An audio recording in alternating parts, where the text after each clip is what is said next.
бей так, чтобы печень вылетала с другой стороны. Я еще никогда не получал таких сильных ударов.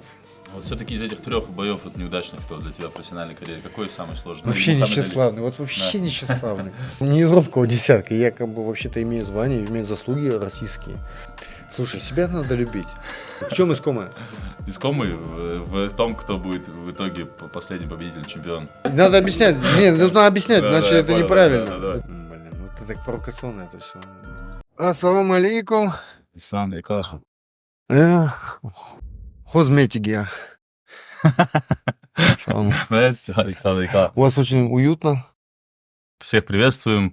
И скажу, что у нас в гостях, как вы уже поняли, Рахим Чакиев, олимпийский чемпион, чемпион мира среди профессионалов, чемпион России, также, да, заслуга большая среди любителей, не так просто. И заслуженный мастер спорта России. Сразу Вы не все регалии назвали. Ну, самый важный, я Вы считаю. поскромничали. За тебя я поскромничал. За тебя поскромничал. Как ты сейчас поживаешь, чем занимаешься? Живу, как простой обыденный человек, как живут люди. Жизнь протекает при этом интересно, насыщенно. Я вот привык, занимаясь с малых лет боксом.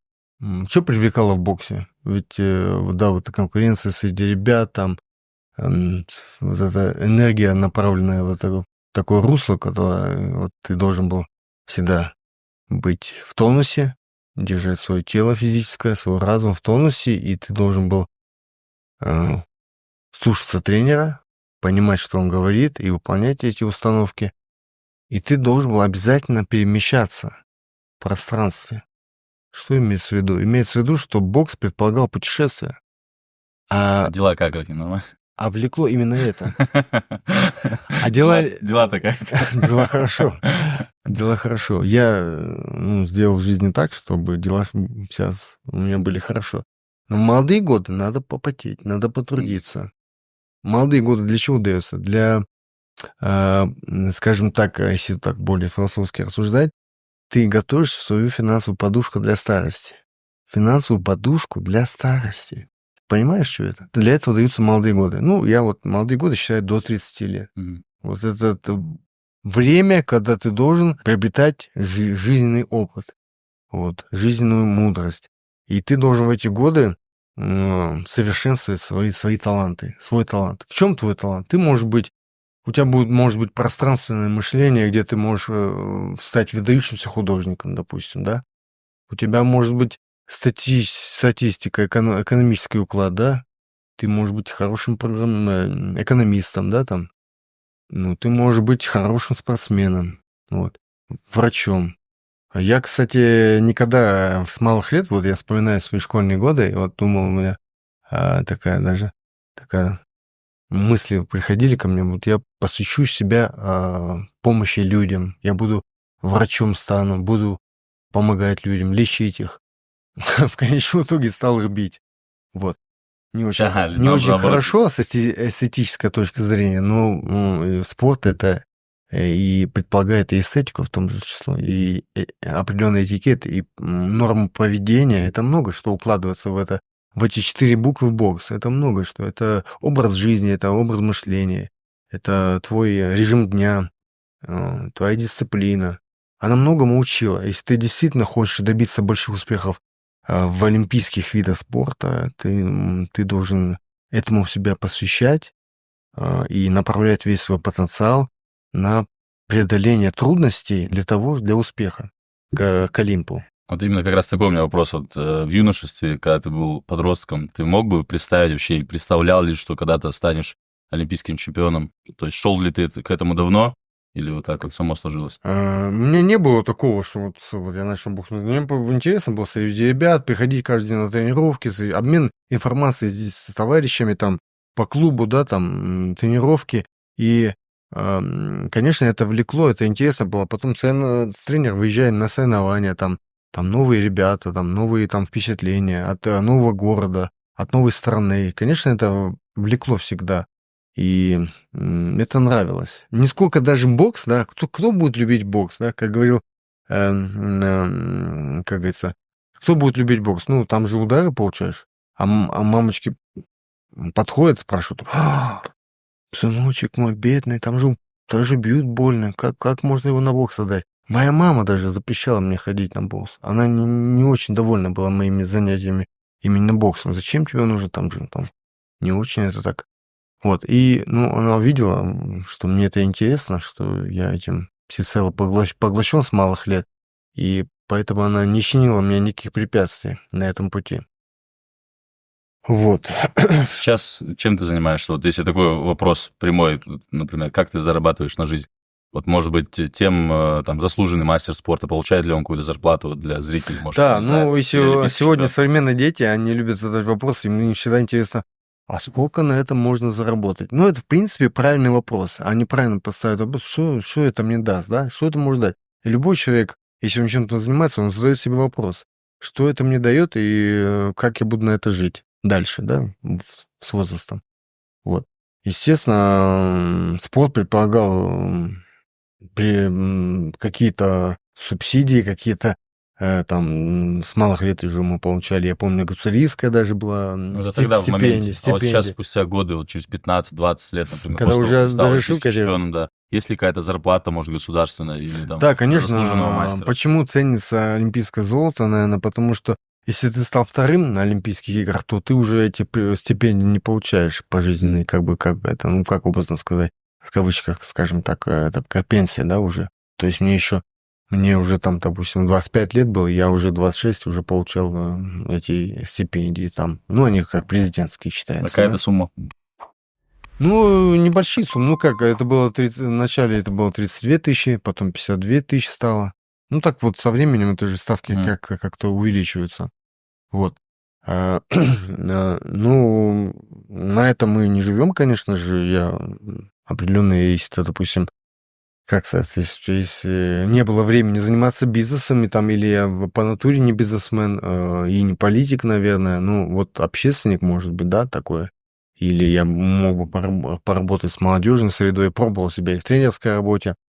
Но вот это времени не было бизнеса заниматься, во что-то вкладывать, чем-то заниматься. Просто вкладывал в недвижку, допустим, или там, допустим, как самое удобное. Ты же вложил, купил квартиру там или какую-нибудь коммерцию, да? Это же уже, ну как бы, это же, оно же в цене никогда не падает, да? И сдаешь его в аренду, вот. Это очень самый, наверное, популярный бизнес сегодня в России. Вот, пассивный, который приносит тебе пассивный доход. Вот, что еще? Рахим, по поводу того, что ты юность, да, свою, ну, рост ты в Тюменской области, да, насколько я знаю, и приехал в Ингушетию, и не куда-то, а в Назрань, на заводе ты тренировался, образно говоря. Как тяжело ли тебе было адаптироваться, поменяться, ну, другие дети, другая молодежь? Копну глубже и скажу, что я приехал не на Назрань, а переехал в село Майское, пригородного района Республики Северная Осетия, сейчас нынешней, прошлой Ингушской республики. И в этом селе была единственная школа. В этой единственной школе была единственная секция бокса. Ну, а больше что мы видели? У нас были хорошие учителя, которые хорошие знания нам давали. Был тренер по боксу, который давал определенные, ну, все-таки между ребятами какая-то любовь возникла к боксу, который живой интерес, потому что вот физические упражнения, вот это спарринги, вот эти боксерские, это всегда привлекало, это было интересно. И какой-то момент я ходил, и какой-то момент я понимал, что, ну я всех перебиваю, но мне здесь нет соперников. Ну что я здесь время трачу свое? Я же способен, ну, это когда разум мне говорил, я способен на большее, я смогу достичь большего, мне здесь нет соперников, мне надо двигаться дальше. Извини, что перебиваю, как раз-таки из этого зала один из твоих бывших соперников у нас в студии. Заходи, сейчас, по-моему, он против, он не считает, что ты его перебивал. Уже кто-то посмотрит, я перебивал его, я не перебивал. Да.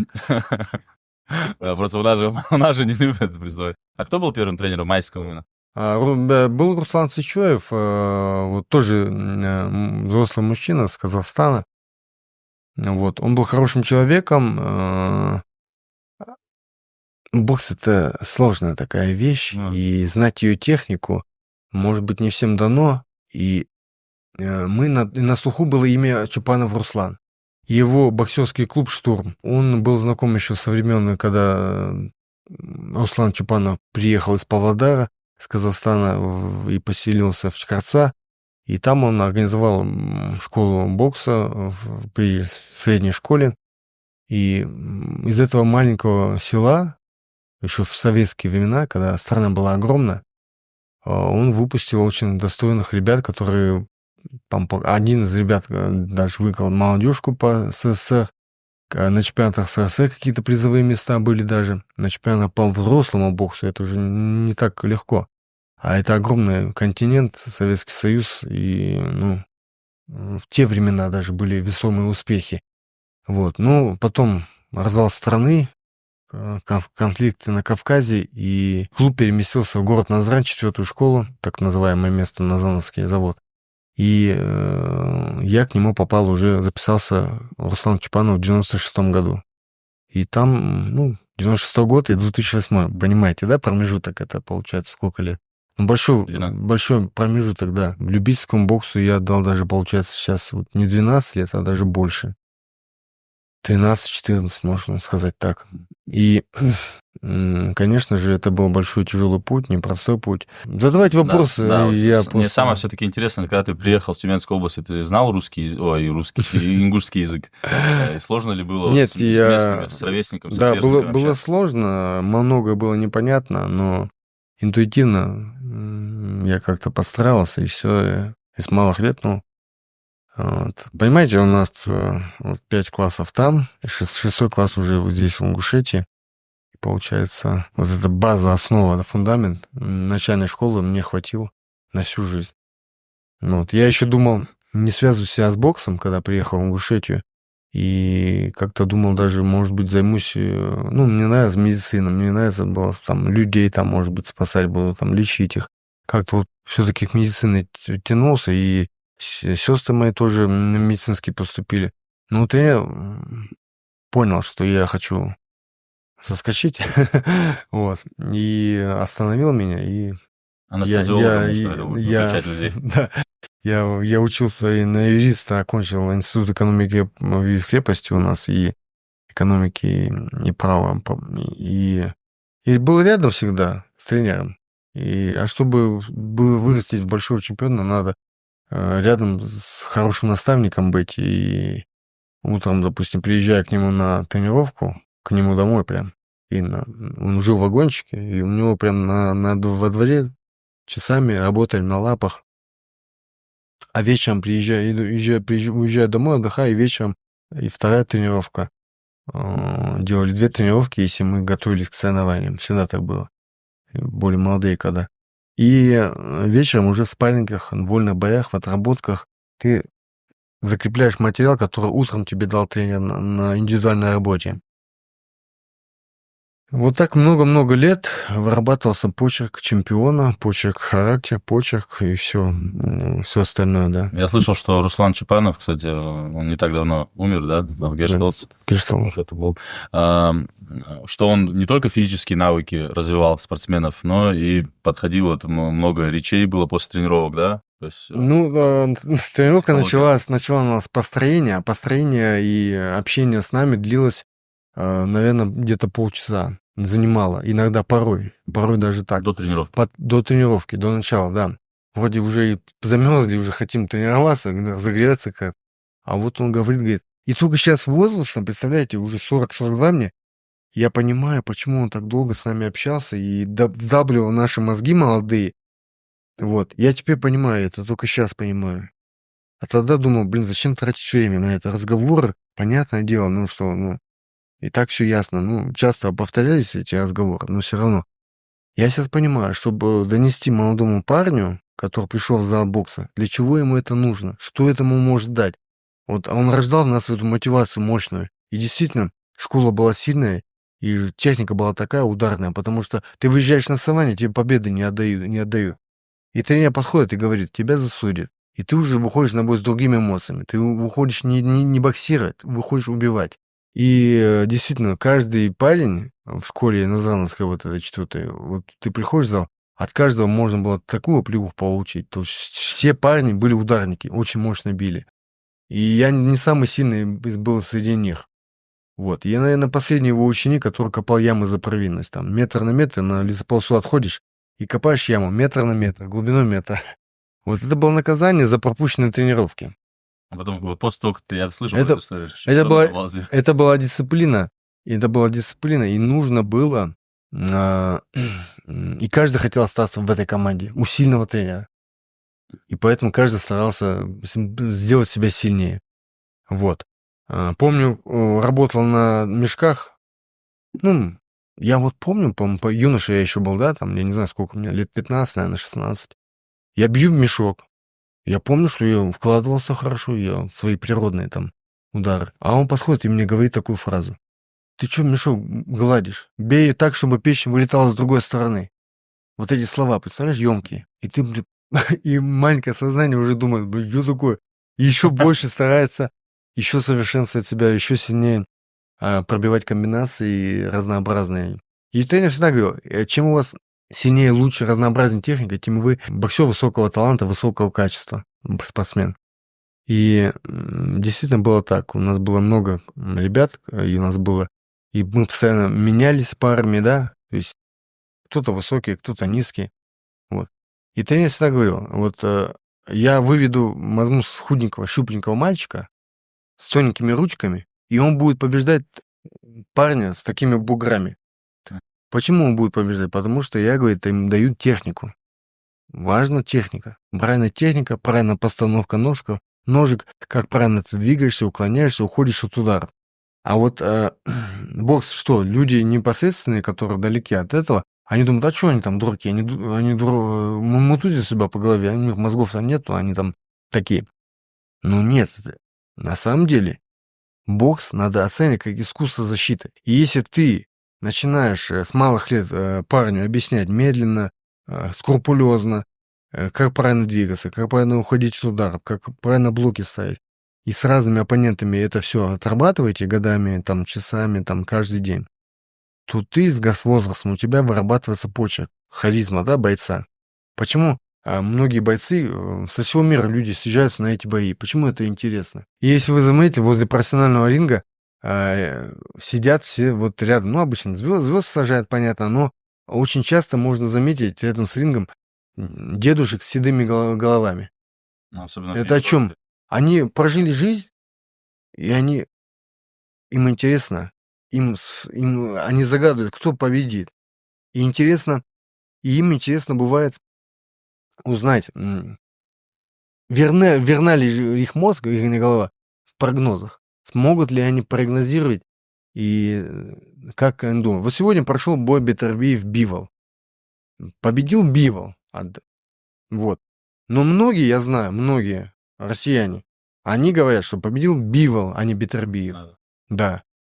Вот. И не согласны. Поэтому сегодня, 22 февраля, мы увидим матч-реванш этого яркого противостояния двух наших российских бойцов. Я их обоих застал в сборной России.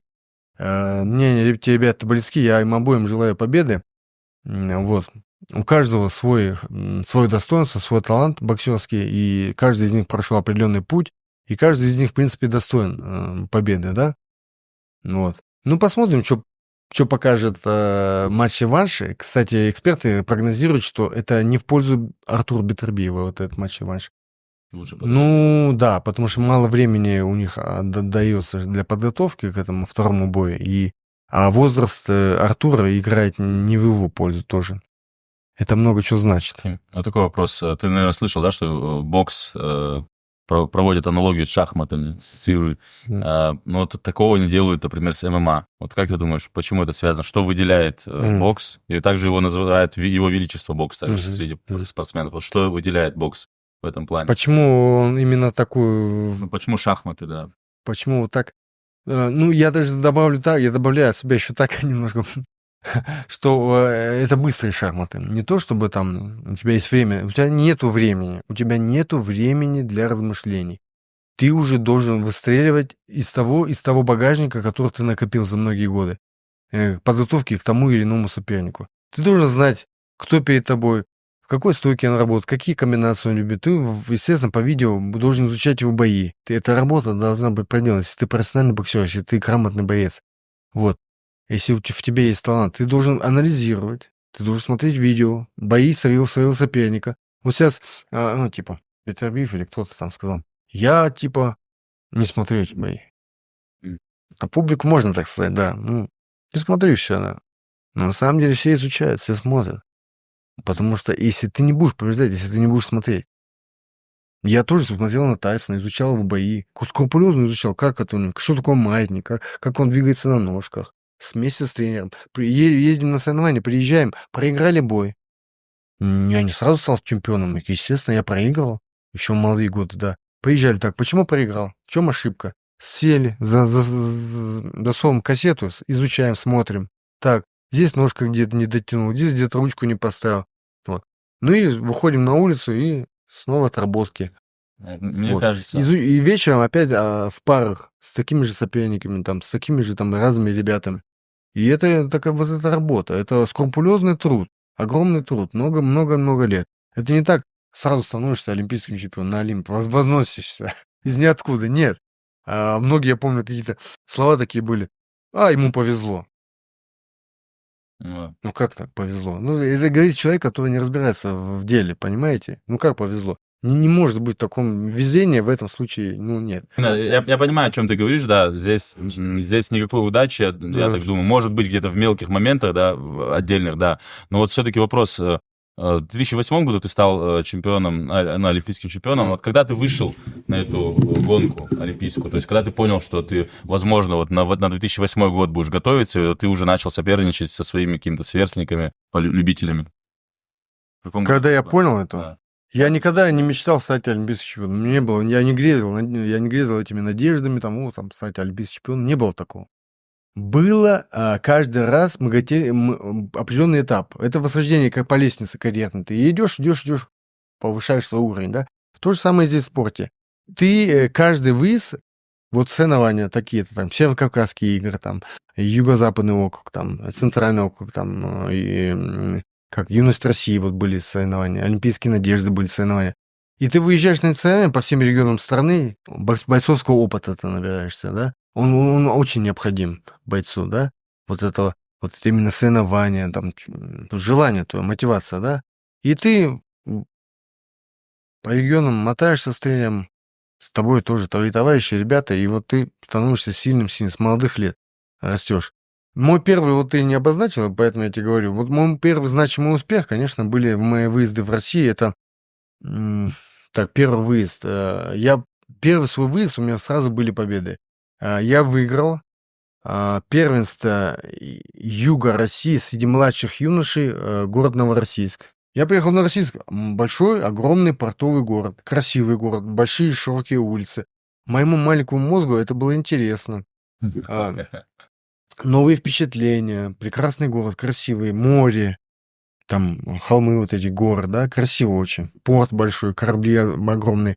Конечно, это, интересно, это увлекает. Сегодня, вот, кстати говоря, заметка такая у меня. Сегодня там у меня 3 сына, там дочка, а я выхожу, допустим, на машине, они в телефонах сидят. И мне интересно, что происходит за улицей.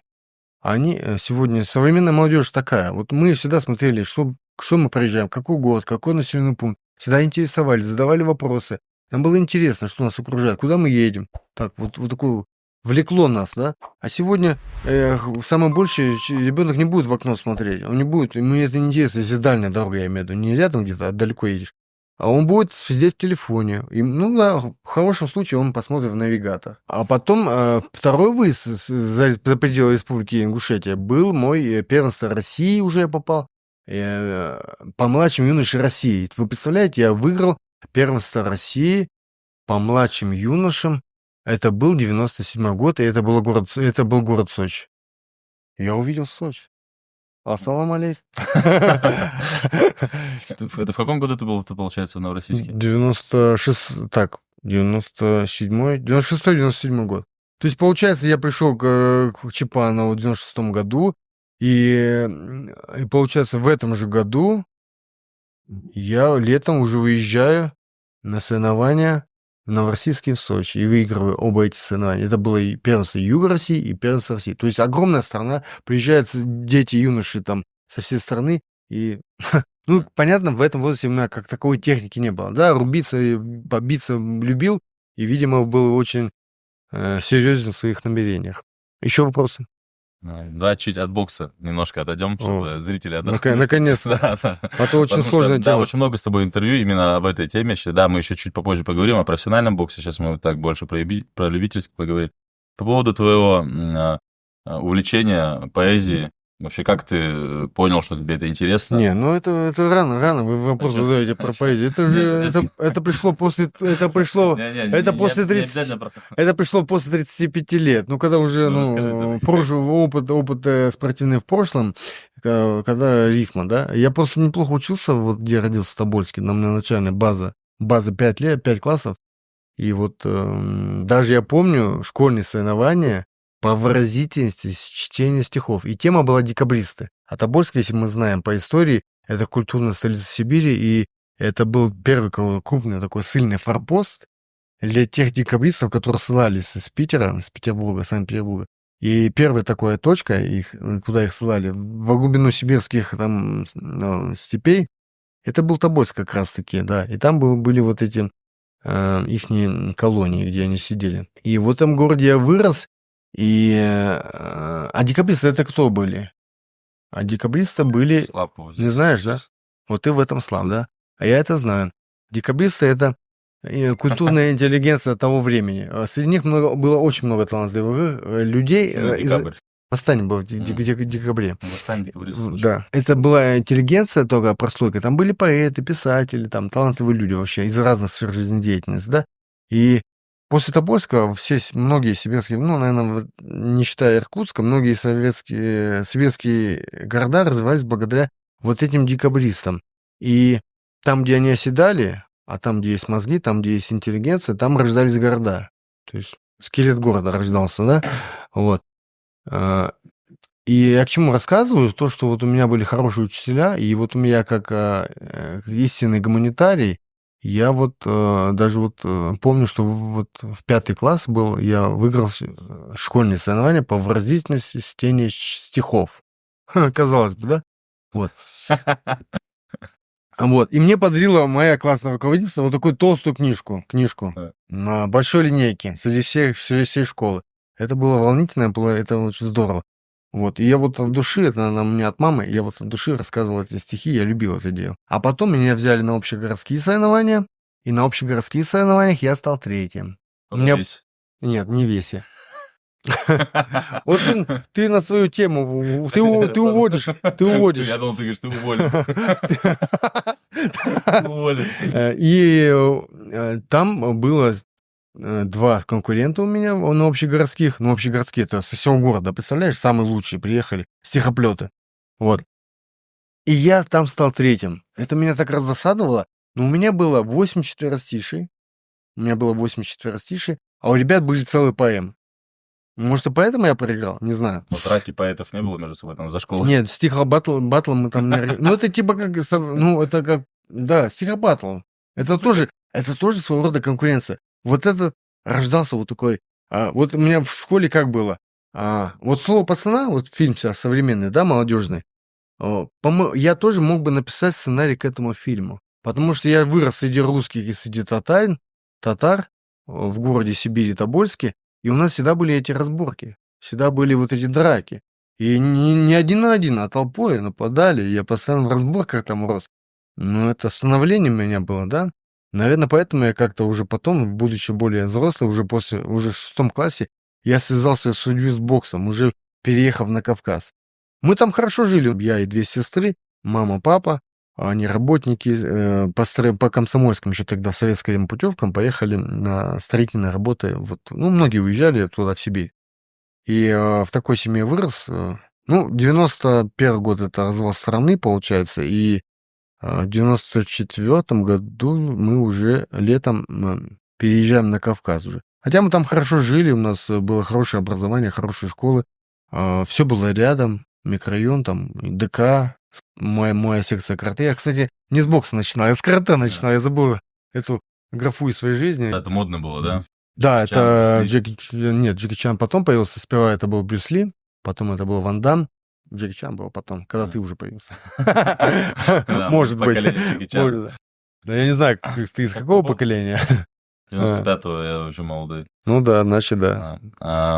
По поводу, так, все-таки стихов. Вот как ты на время забыл, да, лет на 10-15, пока вот активно боксом занимался, или все-таки параллельно где-то проскакивал? Не проскакивало, но Двоечку, были там, с каким-то мемуары. гитаром, не Вы же представляете, были мемуары, хотелось, я как гуманитарий, хотелось всегда писать, я что-то писал, я жалею, что я выкидывал эти записи, это были первые какие-то такие амурные мемуары, школьные какие-то записи были. Вот каждый человек ценит свою судьбу, ценит свое прошлое, и он не хочет ее менять. Вот у меня была же, он в старости, когда мне, конечно, наверное, рано еще в 42 года об этом рассуждать, но когда он уже взрослый человек, и уже старик, он, наверное, думает, вот у меня была жизнь классная, а вот моих детей или там у будущих уже этого уже у них не будет. У них действительно этого нету. И у наших кнопочных героев, как я называю поколение новых кнопочных героев, у них действительно не будет той жизни, которая была у нас. Но у них будет новая жизнь. Возможно, для их разумения она будет лучше, она будет хорошей. Вот. Время не стоит на месте, все меняется. Поэтому вот ценить надо свою жизнь, каждый человек должен ценить, и делать и оставлять лучший и хороший след в этом мире. Еще вопрос. По поводу кнопочных героев ты как раз сказал. Помнишь, как вот с чего начался наш подкаст по поводу этой фразы «Хозметики», ты когда говорил, и тогда это был как мем, там некоторые там в комментариях прикалывались. Вот честно скажи, первое время, сейчас я вижу, ты там с самоиронией к этому относишься. А раньше было такое, что обидно было, там, и неприятно, что вот люди так... موت انبيائي Anasız bakıyor. İşte adder قدر Вообще, вот мое отношение к этому абсолютно, я даже не понимал, в чем прикол. История такая. Я был в Дагестане, мы в очень красивом месте, это Суларский каньон. Многие сегодня россияне, когда уже за границы перекрылись, уже открыли для себя наш Кавказ, наш Дагестан, открыли Суларский каньон. О, да у нас тоже красиво. Не хуже, чем в Америке. Там, Надо да? было слушать, когда ты говорил. Не хуже, чем в Америке. Вот. И мы едем на катере на большой скорости. Я в восхищении, реально я в восхищении. И парень, оператор из Дагестана, записывает и спрашивает, ну, Рахим, скажи что-нибудь на своем языке. А я такой немножко в растерянности был, да? И... хозмотигир, далхадымотигир.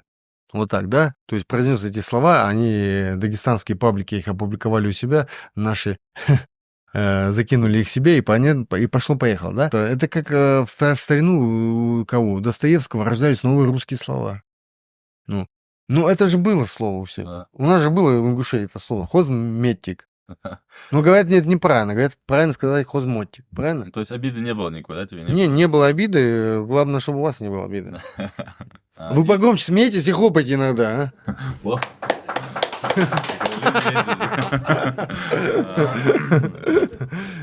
Сейчас опять возвращаемся к боксу. По поводу, ну, мне кажется, какой-то там, возможно, несправедливости по отношению к тебе. Вот с Власовым, когда в Москве на Мегаспорт-арене у тебя был бой, это, кстати, последний твой бой в карьере.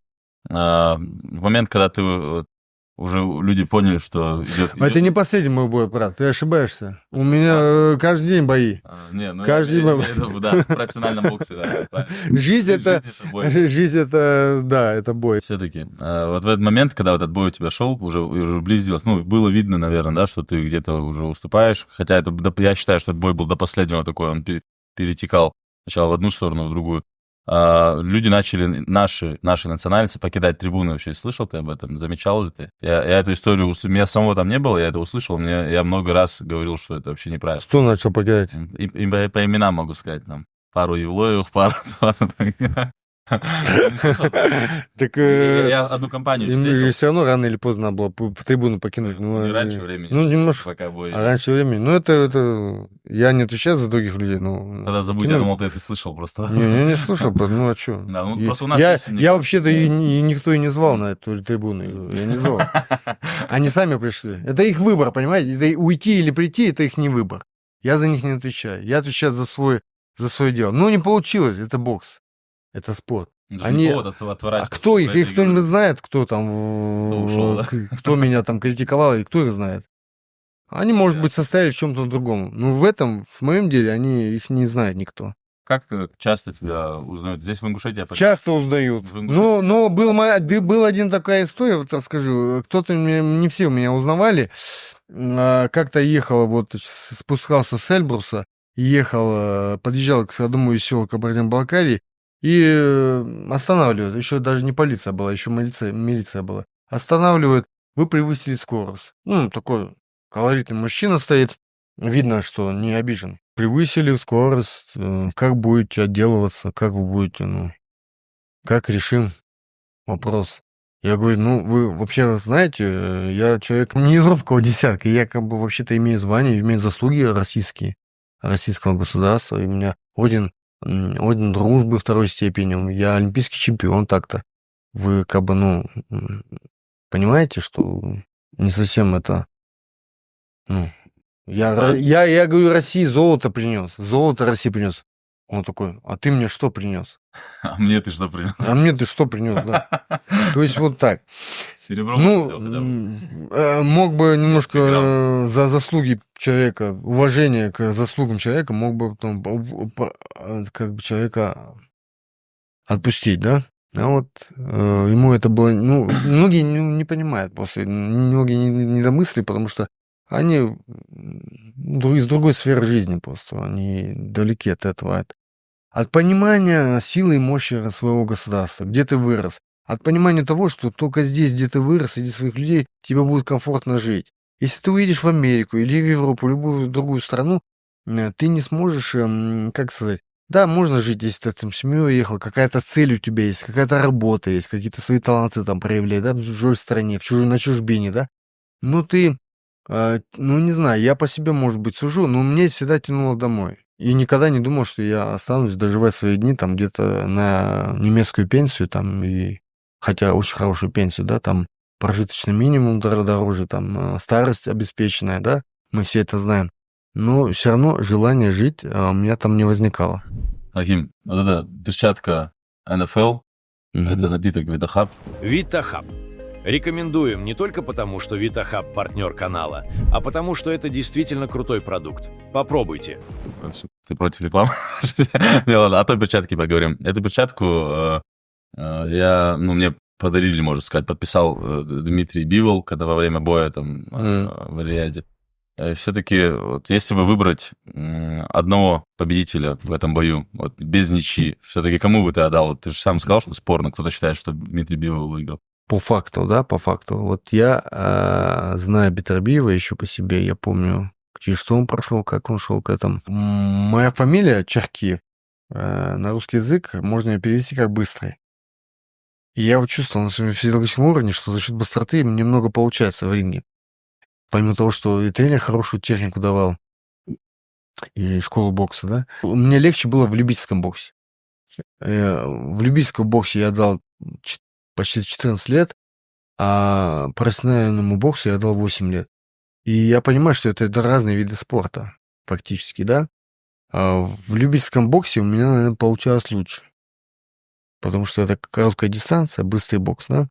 А в профессиональном, вот там нужно такое, тайминг называется, тайминг, чувство времени. Там, если у тебя бой 10 раундов, 12 раундов, это сложно. То есть ты должен рассчитывать сил, да. Ты можешь их вначале выхлестнуть все, и на концовку тебе не хватит. Легкие удары в профиль Да. не бил, я заметил. Не, у меня все были жесткие, потому что в 90-е, особенно годы, когда мы начинали все это, часто выезжали на соревнования, бои были, заслужили. Каждый на соревнования выезжаешь, все засуживают. 90-е годы. И тренер говорит перед выходом, тебя засудят. И ты уже с другим настроем выходишь на бой. То есть ты понимал, что несправедливость по отношению к тебе будет. И тренер говорил, всегда выигрывайте, на голову выше будьте, либо выносите там, нокдаун, нокаутами выносите, заканчивайте застрачивайте бои, потому что могут победу не отдать. И вот это понимание вот этого, что на победу всегда приходилось выгрызать. Вот. Или досрочно выносить победу, потому что иначе не давали победы. Вот поэтому выработался такой почерк, с годами выработался такой стиль ведения боя. В этом бою Вот непосредственно. вы посмотрите на Майка Тайсона. тоже самое. Он же там, не сказать, что там какая-то колоссальная техника, нет. Но для него это была техника, именно для его побед. И он постоянно рубился там, потому что иначе там никто бы ему не давал прохода. Объявил Бетербиев, кому выдал победу. Вот так. Не, я понял, почему ты это говорил, наверное, потому что Нет, всё-таки у Бетербиева более профессиональный такой стиль, Да. а Бивол, он такой... Не, ну у Бивола свои есть Да. кондиции, он молодой, у него своя техника, хорошие ноги, он хорошо двигается, хорошо перемещается, он неудобный. Но в этом победу категорически я все-таки, как отдали победу, так ее оставил бы. Потому что, там... Более Вот. значимые удары были, да? Если как-то сидеть там, как-то придираться к очкам, там, где-то что-то, больше там очков, там, это, как бы такое, так субъективное мнение, конечно, да. А так, по силе удара, по вот этому стилю и бою, вот мне импонирует больше вот Бетербиев в Артур. Если говорить о матче-ванше, который пройдет в ближайшее будущее, 22 февраля, то я скажу так, что здесь не в пользу, как эксперты говорят, я уже смотрел не подкаст, но смотрел людей, которые что-то как-то судят об этом реванше, что не на пользу. Я согласен, я соглашусь, что он не на пользу для Артура Бетербиева. Вот, потому что можно не на пике подловить, там же еще много нюансов. Психологические, там, травмы у тебя, Бивол возраст, травмы, психологический бой. не на пик вышел к бою, не на пик. Действительно мало времени, после последнего боя мало времени. Для профессионального боя 12 раундов это мало времени для Бетербиева, чтобы восстановиться и снова начать Да. этап подготовки. Рахим, из К наших, некоторым таким боям можно по полгода готовиться, представляешь? По полгода. тем более в таком возрасте, да, уже Да, 39 да. лет. Из наших боксеров, профессионалов, может быть, даже из любителей, но кого ты знаешь, кого бы ты мог выделить как перспективно? У нас сейчас эпоха такая, немножко она просела, скажем так. Эпоха просела, вот не стало нашего до корня мозгов специалиста по боксу Руслана Чапанова, который воспитал плеяду новых спортсменов, тренеров.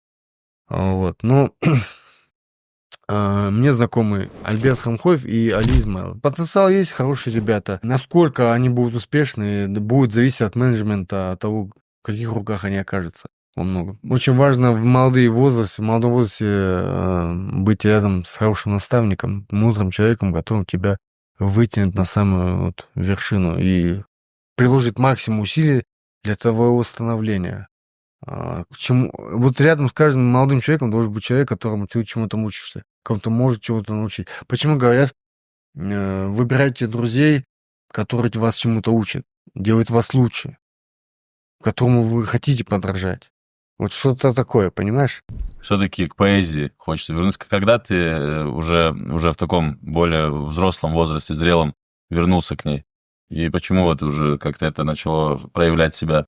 Ты нет, прям можешь на ходу. Нет, понимаешь, возрастом у тебя уже багаж опыта, знаний там в жизни, своей личной жизни, семейной жизни, там, в спортивной карьере. Ты видел мир, ты ездил, ты видел Америку, Европу, континенты ты видел. Ты общался с разными людьми, ты изучал иностранные языки, ты виделся со звездами различной величины и различных профессий. И сегодня есть багаж знаний, определенная в голове рождается философия, когда можно рассуждать более философски на многие вещи, взгляд меняется у человека, и, естественно, если говорить о прозе, о стихах, то это просто то, что особо сегодня это можно и монетизировать, если к этому приложить усилия определенные, да. Но это не нужно, это хобби, это как... Вот я любил бокс, из-за того, что я на этом могу что-то заработать? Нет, мне просто с малых лет нравилось это все. Вот, а потом я понимал, что надо достигать еще дальше успеха, потому что это принесет свои плоды. Хотя Хемингуэй, мексиканский вот этот наш писатель, да, он говорил, бокс– спорт бедных. И Тайсон также говорит, мои дети уже не будут чемпионами, мои дети уже не будут этим заниматься. У них все есть, они сытые, им это не надо. Вот. Поэтому у нас, не сказать, что я говорю, у меня была четырехкомнатная квартира, мы хорошо жили в Сибири, переехали на Кавказ, развал страны, вот, и жили в селе. Надо было становиться сильнее. Вот. И это хорошо, что я жил на селе, потому что это приучало меня к физическому труду. Сегодня сосед заводит корову, а другой сосед жалуется, да зачем ты завел корову? Убери, она воняет. Можно же и так заработать. Зачем ты держишь корову? Вот. То есть, ну, такой, немножко такой маразм, да, современный. Вот. А раньше таких вопросов никто не задавал, потому что жизнь была другая, было свое хозяйство, свой огород. Можно было вообще прожить, ничего не покупая в магазине. Ну, возвращаясь к прозе, да, скажу так, это как вот сложить в рифму, это не всегда получается. Это должно быть какое-то жизненные перипетии должны быть и жизненная картинка. Какие-то события должны быть, чтобы оно увязалось в вдохновение, которое родит стих, родит рифму, да? И одно из таких родилось у меня как-то. Это было случилось спонтанно, я просто сразу быстро набросал, и на ваше непревзойденное на ваш вкус, так, вашей аудитории, посвящу этот стих. И я его посвятил тренеру, да, хотя он писался тогда, когда человек был при жизни, и действительно талантливый человек. Слышал он его?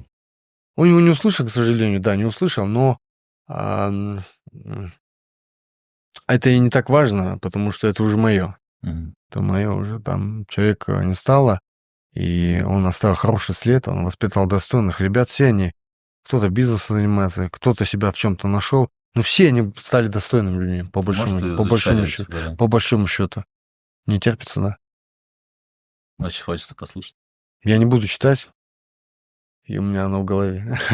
Оно же у меня родилось. Зачем мне чужие, если у меня есть свой опыт? Произнести вслух тогда.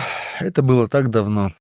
Вдохновение прошло, полегло в историю, и теперь пособие. Молодым щеглам пример.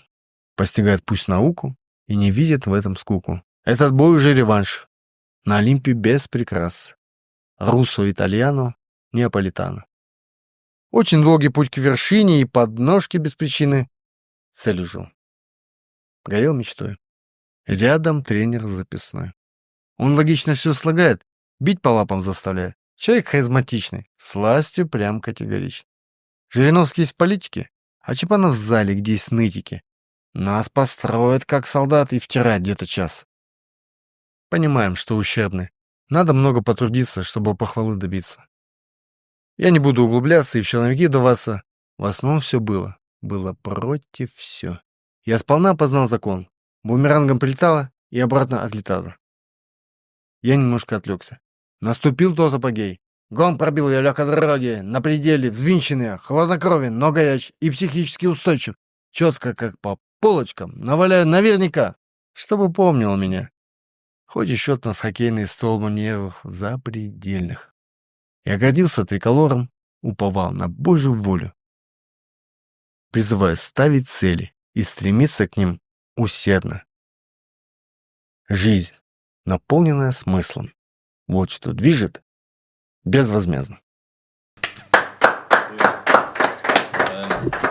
Это было сильно, реально. Но все-таки немного мне жаль, что он не услышал это стихотворение. Мне кажется, ему бы понравилось. Ну, я не знаю, насколько он был в этом отношении творческим человеком. Он все делал тому, что мы были сильными бойцами. Он ограничивал общение там со второй половиной женского пола. Он ограничивал, то есть он правильное питание, правильный режим дня, стабильность посещения тренировок.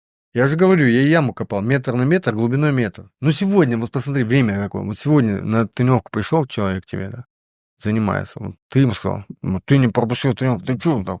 Ну-ка иди копать яму.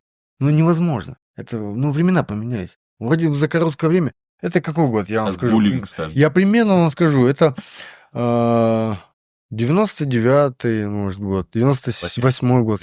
А если просто представить, ты же слышал буллинг, такое слово? Что-то слышал, но Буллинг, я не типа, могу это вспомнить, давление, что это да, такое. Из Америки пришло слово, типа давление, травля. Травля. Просто представь на секундочку, чтобы когда тебе Чапанов так лопату дал бы и сказал бы, копай, и ты сказал бы, это буллинг, я не буду. Что бы он тебе сказал? Не, это он же объяснял. Лопату дал. Он скрупулезно объяснял, он часами мог объяснять, что и как. Для того, Мала буллинга, то... Да, он очень такой был человек. Были конфликты у вас между... Я просто сам по себе знаю, я сам уже как боксер, и тоже были такие тяжелые тренировки, когда уже хотелось все так вот просто перчатки снять и уйти. Какие-то вот... Были ребята, которые так бросали, чуть ли не слезами уходили. Потому что он человек был такой, ну как, требовательный, дисциплина, все такое. Он был сложный человек. Его не каждый мог вытерпеть. Я обратил внимание. Послушание к тренеру, это тоже было, ну, надо было в себе это, как бы... Вот если меня сегодня спрашивают, благодаря чему ты стал там олимпийским чемпионом, вот какие у тебя в тебе такой есть характер или что, и как это назвать, да, чувство, в котором ты преобладаешь над другими, может быть, да? Одно слово — терпение. Но кому-то этого терпения не хватает. А терпеть надо во всем. В учебе, в тренировках. Дети сегодня маленькие растут, тоже терпение надо прикладывать, тоже усилия надо прикладывать.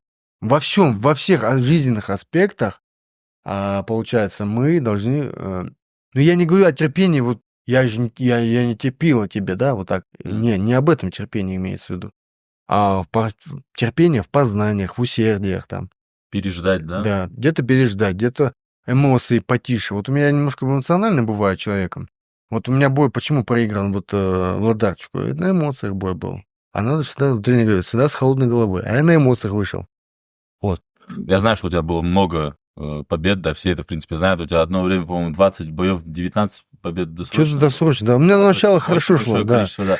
И в поражении всего лишь, если честно, многие думают, что там у Рахима как-то плохо пошла карьера, и там какой-то у него рекорд уже там. Нормально. А на самом деле, если так подумать, Я 29 боев, 26 побед. 26 побед, это огромная как бы, заслуга такая, даже в профессиональном ринге. И все-таки вот если 3 поражения эти рассмотреть, одно из, я заметил, я как бы все эти 3 боя смотрел, с Власовым, когда ты боксировал, вот ты как будто вот на глаза свои внимание обращал, ты что-то наклонялся, за глаза тер. Это что у тебя было? Был прям момент такой заметный. Я еще никогда не получал таких сильных ударов. Жестких, хлестких, ну, вот. Ну, это уже сейчас будет сказано уже много лет спустя, но, блин, что-то там нечисто. В этом бою что-то нечисто было. Я не могу объяснить, что это будет уже... неопровержимый факт, это уже будет неопровержимый факт. Но это были очень колючие, болючие удары. Я здесь, он мне расколол глазницу. Вот кусочек у глазницы, если мы вот череп, да, она же тонкая очень глазница. Вот здесь кость вот эта между глазом и вот этим... не скула, вот эта глазница. Кость вот здесь. Нажми вот под этим веком. Она тонкая. И она, там маленький кусочек откололся. Я думал, мне надо будет операцию какую-то делать даже. Вот. Там откололся кусочек, я делал снимки.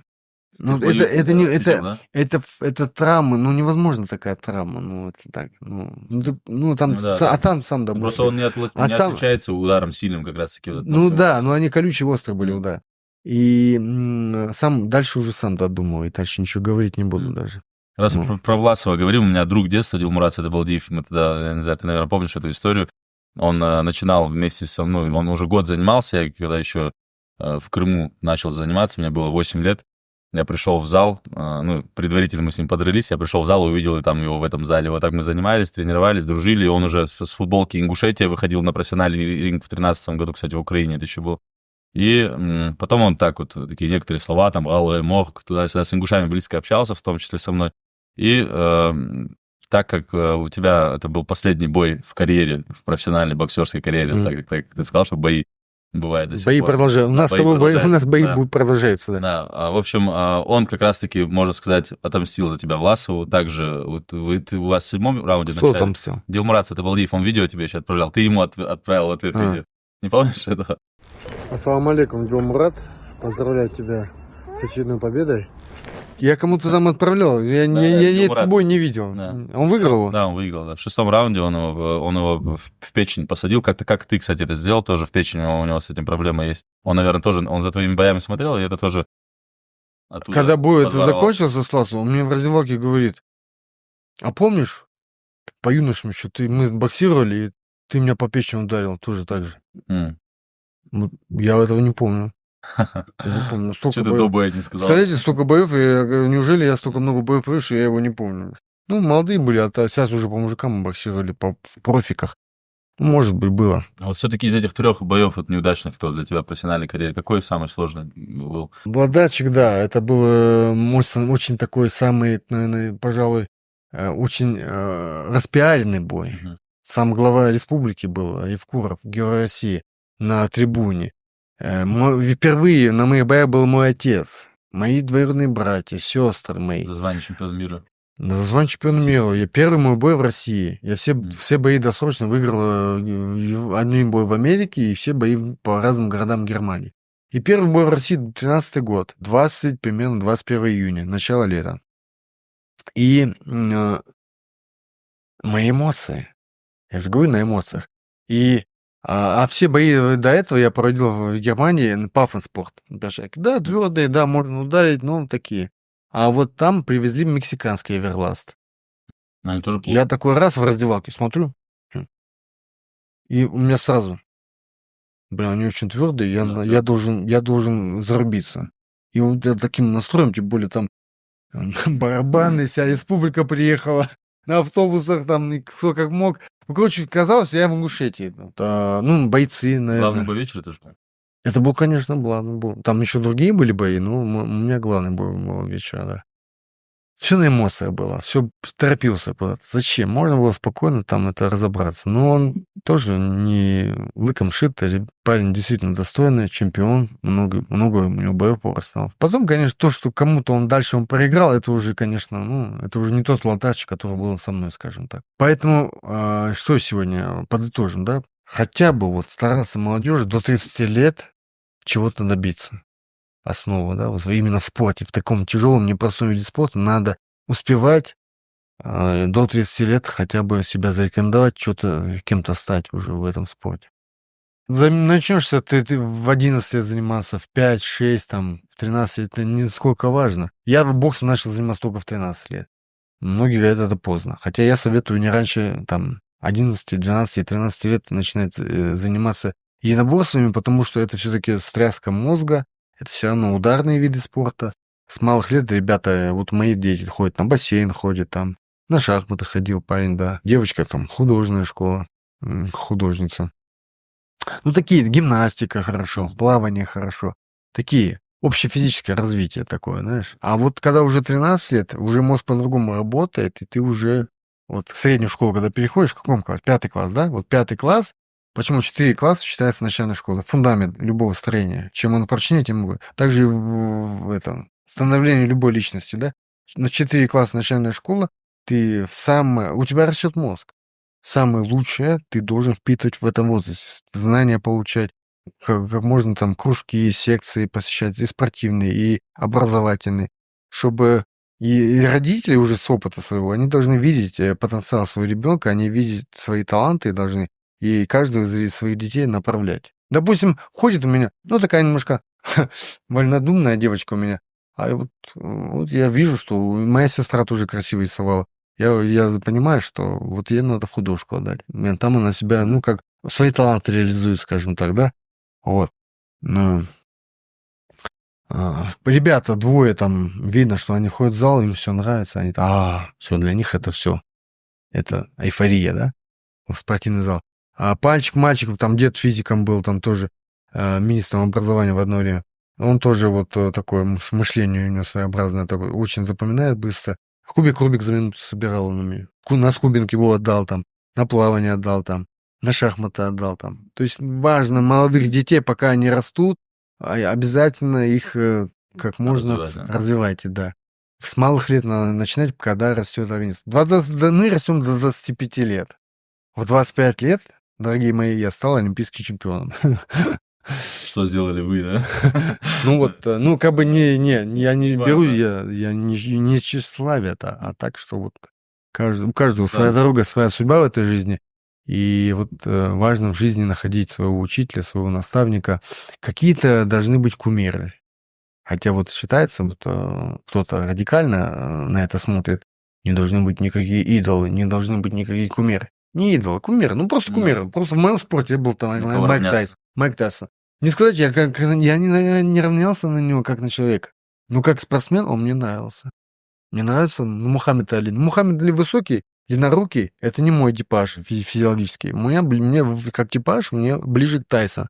Вот это мне помогло. Вот эти нырки, уклончики, вот эти работа маятник, корпус. Вот это я применял. Мне это помогало в боксе. Рахим, сейчас у нас такая заключительная рубрика. Выбирай среди двух боксеров-профессионалов. То есть я тебе называю два имени, и вот определись. Выбираю в чем? Ну, вообще в любом, или как он тебе, либо импонирует тебе больше, либо как спортсмен. Вообще просто надо выбрать одного. Я могу, это с комментариями еще надо будет, наверное, да? Ну, нет, здесь как раз-таки наоборот, без комментариев, просто вот выбрать. Василий Ломаченко или Геннадий Головкин? Блин, ты так провокационно это все. Зачем ты такая? Жизнь такая. Они оба достойны, я не могу надо говорить выбрать. да или Просто нет. одного, если все-таки бы одного вам надо было выбрать. Мне казахская школа бокса. Я Головкина как бойца уважаю. Это мой тоже Головкин, школа, которую дал мне мой тренер. Надо просто выбрать. Головкина выбираем, да? Но! Но. Надо просто выбрать. Не получается, потому что провокационно слишком. Надо еще объяснить зрителю, понимаешь? Не, потом объясним. Потом объясним. Головкин или Ломаченко? Ломаченко. Ломаченко, сильно. Все-таки. Там, но, походу, сильное было. Флойд Мейвезер или Александр Усик? Флойд Мейвезер, конечно. Усика не знаешь, что ли? Ну, Усик это сегодня вот он. А Флойд Мейвезер да. это история. Это великая легенда. Ты что? Тайсон Фьюри или Артур Бетербиев? Тайсон Фьюри. Артур Бетербиев. Ты смеешься, что ли? Артур Бетербиев, конечно. Видишь, аж не все сложные выборы будут давать. Дмитрий Бивол или Костя Дзю? Костя Дзю, конечно. Рой Джонс или Али Измайлов? Рой Джонс. Оскар де ла Хоя или Мэнни Пакьяо? Мэнни Пакьяо. Хотя Александр... Оскар де ла Хоя тоже имя. Ну, да. Александр Поветкин или Рахим Чахкиев? Ты хочешь... Драки? Ты хочешь тщеславие мое? Увидеть мою тщеславность? Я не хочу, это чисто объективно. Не субъективно, а объективно. Объективно? Да, объективно. Вот объект со стороны на него. Если я скажу... Александр Поветкин. Да? Да. Майк Тайсон. Вообще не тщеславный. Вот вообще не тщеславный. Майк Тайсон или Мухаммед Али? Я тебе объяснял. Я же тебе объяснял. Нормально же общаюсь. Что ты начинаешь? Не, ну все-таки, Рахим. Сейчас дальше, второй круг у нас финал. Ну, как человек, Мухаммед Али. Мухаммед Али. Так, теперь Рахим. Хотя и Тайсон, может быть, но у него жизнь была тяжелая. Да. Ты уже рассказывал, как он... Там, где, говорит, я бы сел это дело сделать, вы бы там даже, то есть вы там не жили бы даже, такого. То есть у него просто жизнь такая была тяжелая. И... Сейчас у нас второй круг. Теперь, к примеру, тех, кого ты выбрал, я называю одного, либо второго, либо третьего, и, допустим, он дальше проходит. Если ты его выбрал, он дальше проходит. Это абсолютка. Василий Ломаченко или Флойд Мейвезер? Ну, понимаешь, Флойд Мейвезер... Не, понимаешь, надо объяснять. Не, тут надо объяснять, иначе это неправильно. Это неправильно, тут надо объяснять. Флойд Мейвезер профессиональный боец. У него не было, любительского опыта там не было. Там чисто на рефлексах он чистый профессионал. Он выиграл 50 боев. Он вошел в историю, он легенда. Он 50 боев, ни один бой он не проиграл. Хотя я был на его бое Пакьяо Флойд Мейвезер в Америке, я был на этом бое. И я не думаю, что Пакьяо там проиграл как такового. Я не увидел там проигрыша Пакьяо. Что? Вопрос какой? Ломаченко или Мейвезер? Все-таки. Ну, я как олимпиец, который еще прошел большую карьеру в любительском боксе, я знаю, что такое олимпийское движение, знаю, что такое олимпийский Олимп. Ломаченко. И для меня Ломаченко, он просто ближе. Да. Поэтому я выбираю Ломаченко. Теперь Василий Ломаченко или либо Артур Бетербиев? Василий Ломаченко, Артур Бетербиев. Это разное. Зачем это? Знаешь, без объяснения. Все-таки вот совокупности всех ощущений. Да, они все красавчики. Ну что ты из чего меня... Первая мысль, постарайся. Но это нормально, это такая рубрика достаточно распространенная. Ну, Ломаченко не мой вес, поэтому Артур Бетербиев. Ну, ближе к моему весу. Артур Бетербиев тоже не мой вес. Бетербиев или Костя Дзю? Ты не заморачивайся так. Тут просто выбрать одного. Просто выбери одного. Не обязательно, что получается, они оба абсолютные чемпионы мира стали, но у Бетербиева еще богатая любительская карьера. Я застал его, он 85-го года, я 83-го. Я помню Мало того, я помню, он стоял со мной в паре, я знаю, насколько у него сильные удары, как он хорошо бьет по животу, понимаешь, я знаю его потенциал, я знаю его историю, то есть он действительно прошел бы. И Костя Дзю, Да. ну, Костя Дзю действительно легенда тоже, ну, то есть это несуразный вопрос, он неправильно поставлен. В чем искомое? Искомый в том, кто будет в итоге последний победитель, чемпион в твоем... Ты сразу всех назови, Да. и сразу я тебе скажу, блин. Давай. Хочешь сказать? Всех, да, назови всех. Давай, все, начинаем. Василий Ломаченко, Геннадий Головкин, Флойд Майвезер, Александр Усинг, Тайсон Фьюри, Артур Бетербиев, Дмитрий Бивол, Костя Дзю, Рой Джонс, Али Измайлов, Оскар Делахоя, Мэнни Пакьяо, Александр Поветкин, Рахим Чакиев, Майк Тайсон, Мухаммед Али. Слушай, себя надо любить. Если ты себя не любишь, ты ничего в жизни не добьешься. Понял. Рахим Чакиев. Я это понял. Мне нравятся они как бойцы. Мне Тайсон нравится как боец. Но Мухаммеда Али, наверное, как человека больше буду уважать. Но, зная историю Тайсона, я тоже понимаю, что он прошел тяжелую дорогу. Тяжелая жизнь у него была. Эта жизнь его заставляла быть таким. И нас всех с вами здесь присутствующих тоже формировала наша жизнь. Кто нас окружает, где мы родились, что ингушами мы родились, мусульманами мы родились. Мы же с вами, наш разум это не загадывал. Нами кто-то сверху еще руководит же. Вот мы же видим муравейник, да? А он же каким-то по своим законам живет, этот муравейник. Вот это миллиардный, там, больше, чем человеческий этнос, да, муравейный. Термиты строят. Это же вообще удивительное создание, да? Поэтому мы понимаем, что надо во что-то верить. Великое, светлое, вечное. То есть ты скромно говоришь, Рахим Чакиев, выбираешь себя. Да, ну, скромно, да, правильно. Кстати, знаешь, что я отмечу? Вот с другими бойцами, с борцами мы общались, вот так вот тоже выбирали, и многие, вот я им вот эту форточку оставлял, я их оставлял там, и все за себя именно тут хватались, и это как раз-таки, наоборот, не тщеславие, я считаю, а вот чтобы других никого не обижать, не выбирать между другими, он уже себя выбирает. Ну, самодостаточным человек когда станет? Когда у него будет что-то под собой. Какой-то опыт жизненный, какие-то препятствия в жизни, которые он смог преодолеть, какие-то ошибки жизненные. Почему вот дети, которые вырастают в интернатах, какие они хваткие? Ты общался с такими детьми вообще? Ну, уже с взрослыми дядьками. Они очень пробивные. Вот, они чего-то добиваются в жизни. Поэтому... Сильные мужчины порождают хорошие времена порождают слабых мужчин. На этой хорошей ноте мы закончим. Олимпийский чемпион мира среди профессионалов по боксу. Куда смотреть? Да, человек, который очень сильно любит себя, скромный, нечиславный. Шутка. Стереть. Просто, может быть, Рахим, в конце, вот в эту камеру, что ты можешь сказать не только тем, кто любит спорт, а вообще в целом молодежи, там, жителей республики и зрителей. Хочется всем пожелать новых свершений. Вот. Весь свой потенциал, который накопили в предыдущие годы, постарайтесь по возможности реализовать в 2025-м. Нам, конечно же, людям земным хочется верить в светлое будущее. Верить, живя надеждами, возлагая всем свои мольбы во имя Всевышнего Аллаха, и верить в светлое будущее. Ну, человек бы тогда не жил бы. Зачем ему такая жизнь, если он не будет верить во что-то светлое, доброе, вечное, да? И поэтому хочется всем пожелать, самое главное, здоровья крепкого. Это такая неприходящая истина, да, такая, которая всем нужна. Я пожелаю новому поколению людей, наших земляков, расти умными, расти образованными людьми. Знание — это сила.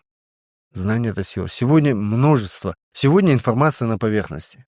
Сегодня по нажатию кнопки мы добываем любую информацию. Но тренировать мозг себе свой надо. Читать надо много. Познавать мир надо. И есть возможность, путешествуйте, ездите. Я постигал жизнь через путешествия. Через призму бокса я постигал жизнь. Вот. И бокс действительно объединяет. Объединяет людей. Куда бы я ни приехал, недавно был в Хабаровске. Столько людей сплотил. Так вот весело, живо общались. Так было интересно. И неважно, каким спортом занимаешься. Везде. Вот я вижу, как дружно живут борцы. У нас сегодня прошел турнир по боксу, по борьбе. НФЛ, вот бои были. Столько людей приехало. Спорт всегда объединял людей. Вот были времена, когда даже вот это же сохранилось в истории. Олимпиада останавливала войны. Почему не надо было прекратить и это все, вот, когда прошла Олимпиада во Франции? Наверное, самая худшая Олимпиада за все время. Столько много критики Да. сыпалось на эту Олимпиаду в Париже. Толков много, а где она истина, ну кто знает. Один человек для себя будет знать истину, для себя, ну как есть, свою правду, да? Вот.